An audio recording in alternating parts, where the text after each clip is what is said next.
नमस्कार मित्रांनो, पुन्हा एकदा स्वागत आहे माझ्या यूट्यूब चॅनलमध्ये प्रवीण व्लॉग्स. तर आज आपण जाणार आहोत सांगली या जिल्ह्यामधील सौंसळ या ठिकाणी. कडेगाव तालुक्यातील हे एक गाव आहे सौंसळ. हे माजी मुख्यमंत्री पतंगराव कदम यांची जन्मभूमी व कर्मभूमी आहे.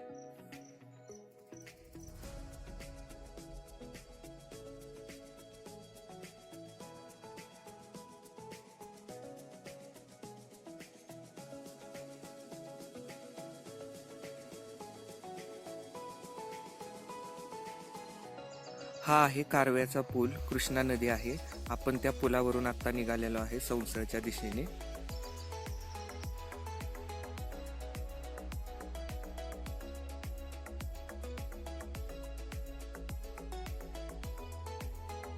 आता आपल्याला तो डोंगर दिसतोय त्या दिशेने जायचं आहे. तिथपर्यंत आपल्याला प्रवास करायचा आहे.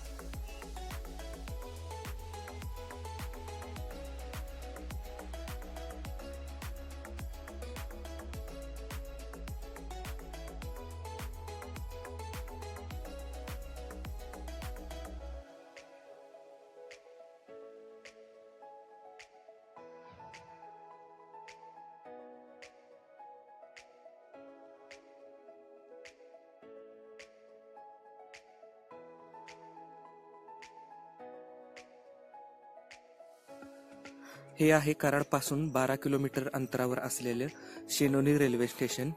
तिथे आम्ही रेल्वे लाईनचं काम चालू होतं ते पाहण्यासाठी जरा थोडा वेळ थांबलो. ही मालगाडी उभी आहे. आम्ही एक 5-10 मिनिटं तिथे वेळ घालवला आणि पुढील प्रवासाला सुरुवात केली.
सह्याद्रीच्या पर्वत रांगांमध्ये सर्व बाजूंनी डोंगरांनी वेढलेलं गाव कराड, जिल्हा सातारा पासून 18 किलोमीटर व शेनोली रेल्वे स्थानकापासून 6 किलोमीटर अंतरावर असलेलं सौंसळ या गावाकडे आम्ही निघालो आहोत.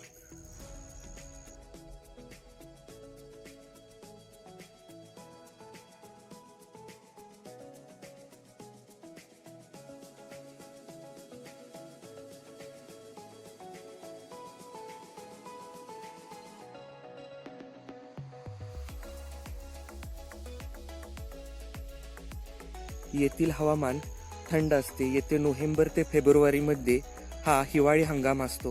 हिवाळ्यात दिवसात तापमान 29 सेल्सिअस पर्यंत वाढते आणि रात्री तापमान 17 अंश सेल्सिअस पर्यंत खाली जाते.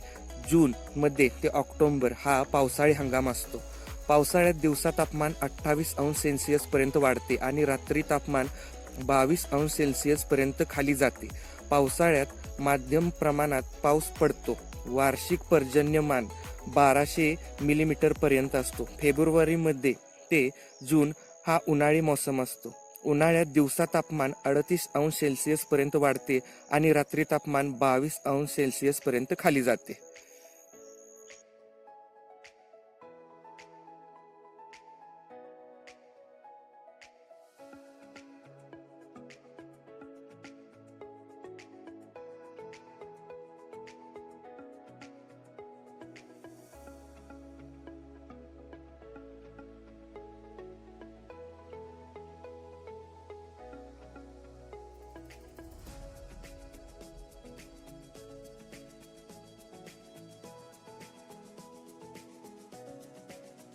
येथील आसपासची गावे शिरसगाव, नेरली, शेनोरी रेल्वे स्थानक, सोनकिरी, चिंचणी, अंबक अशी आहेत.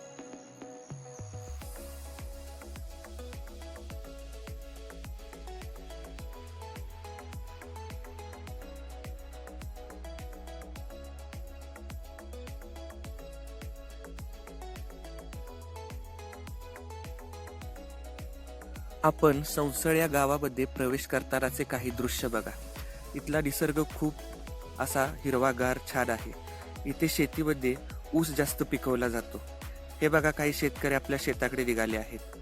आम्ही थोडा वेळ गाडी थांबवून इथे उभं राहिलो.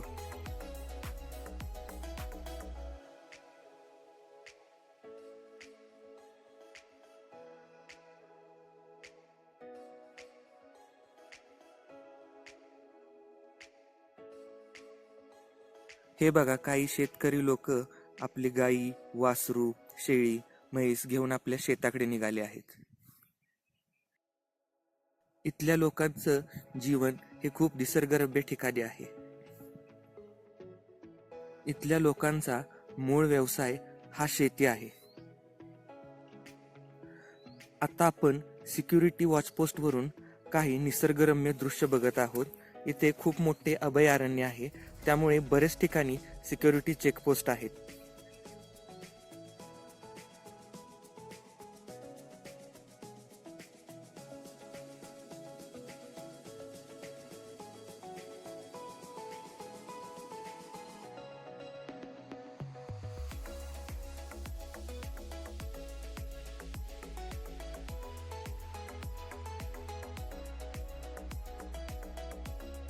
आता आपण संसळ जवळ असलेल्या चौरंगीनाथ या मंदिराकडे निघालो आहे. तर या मंदिराकडे जाण्यासाठी घाटातून रस्ता आहे आणि ह्या घाटातून खूप असे निसर्गरम्य दृश्य आहेत, तर ते आपण पाहूया.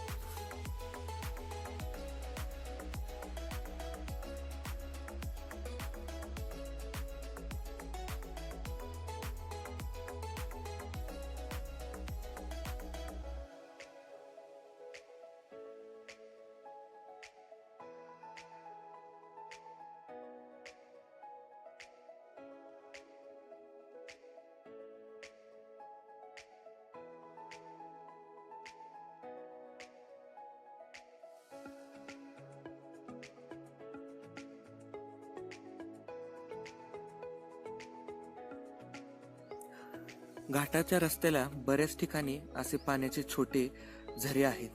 तर तिथे आम्ही उतरून काही वेळ पाण्यातून चालत पुढे गेलो.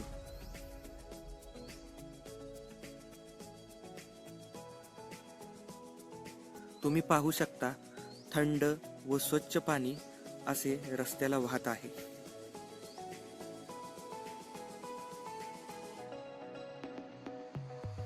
घाटातून वर जाताना आम्ही असे काही छोटे तलाव पाहिले, जे प्राण्यांसाठी बनवले आहेत. तुम्ही पाहू शकता, घाटातून दिसणारा हा रस्त्याचा दृश्य आहे. तर आपण याच रस्त्याहून वरती आलो आहोत. गाडी थांबवून आम्ही थोडा वेळ आराम घेतला. बारीक बारीक पाऊस देखील चालू होता व सगळीकडे धुके पसरले होते. हा धुक्याचा दृश्य पाहून आमचे मन तृप्त झाले.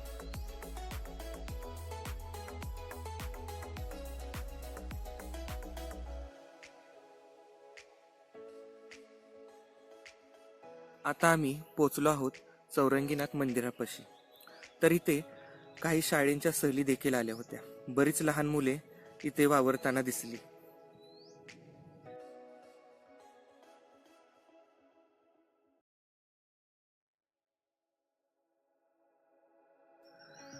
इथून आपल्याला कराड, रेट्रे बुद्रुक, शेनोली अशा काही गावांचे दृश्य दिसतात व तेथील शेती दिसते. आपण इथून कृष्णा नदी सुद्धा पाहू शकता.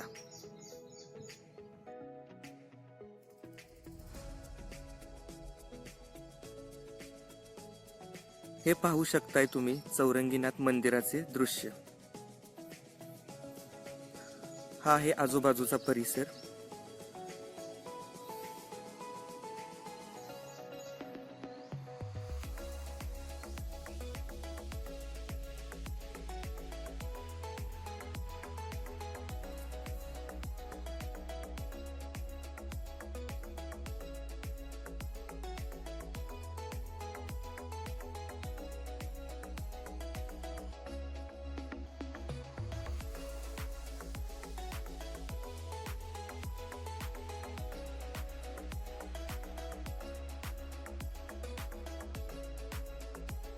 काही वेळ आम्ही इकडे तिकडे फिरल्यानंतर आम्हाला एक आईस्क्रीमचा स्टॉल दिसला. मग मी आणि माझ्या मित्राने फालुदा आईस्क्रीम घेतले आणि शांत ठिकाणी जाऊन बसून आईस्क्रीमचा स्वाद घेतला.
अशा थंड पावसाळी वातावरणात आईस्क्रीम खाण्याची मजाच वेगळी.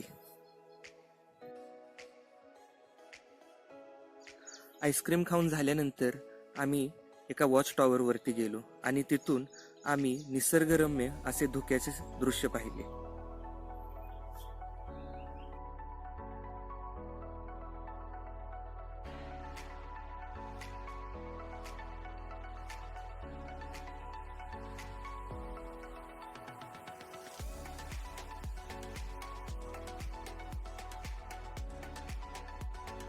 हे पाहू शकताय तुम्ही, सहलीला आलेले विद्यार्थी व त्यांचे शिक्षक बऱ्याच ठिकाणी उभे राहून फोटो वगैरे काढत.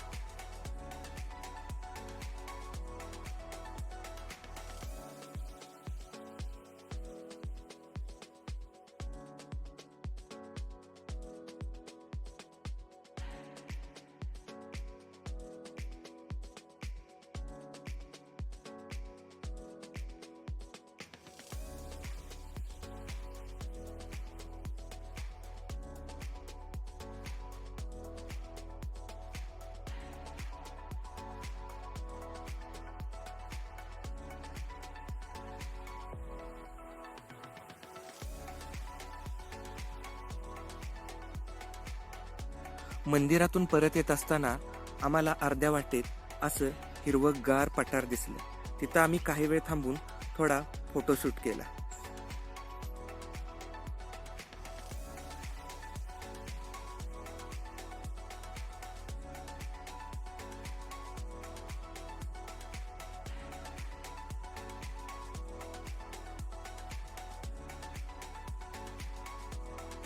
थोडा वेळ तिथे वेळ घालवल्यानंतर आम्ही परत घराच्या दिशेने निघालो.